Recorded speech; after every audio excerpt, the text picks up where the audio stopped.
Hi guys, papakita ko lang po sa inyo si Reno 12F kung paano po gamitin ang AI eraser. Ayan po, kunyari po, ito. Una nyo pong gagawin, kailangan may internet po tayo. Ayan, kaya nakakonect sa wifi or data. And then punta ka po sa gallery mo, yung may mga picture mo na gusto mong may burahin. Ayan, kagaya po nito, sample natin. Ayan. Click mo lang po yung edit. And then, AI eraser. Ayan, pwede pong remove people. Yung remove people po kasi, lahat po na nakapaligid sa picture mo, ayan, kagaya po niyan, remove all, i-erase na po. One click lang, erase na po lahat yan.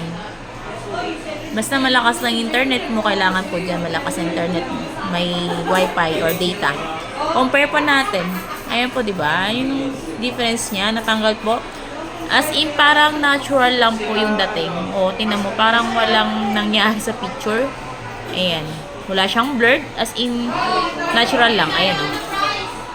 And then, kung gusto mo naman po yung, kung sino lang po yung gusto mong matanggal, kunyari, ayan.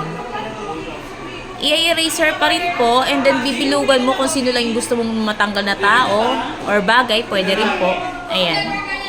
Pwede pa isa-isa. Ayan. Yan, di ba? Yan po ang ginatawag natin na AI eraser kay Reno 12F. Ayan. Done. Pwede mo yan i-save. Save mo lang yung copy or replace file. Ibig sabihin ng replace file, yun na talaga yung sa lalabas sa gallery mo. Hindi mo na makikita yung pinaka before na photos. Ayun lang po. Thank you.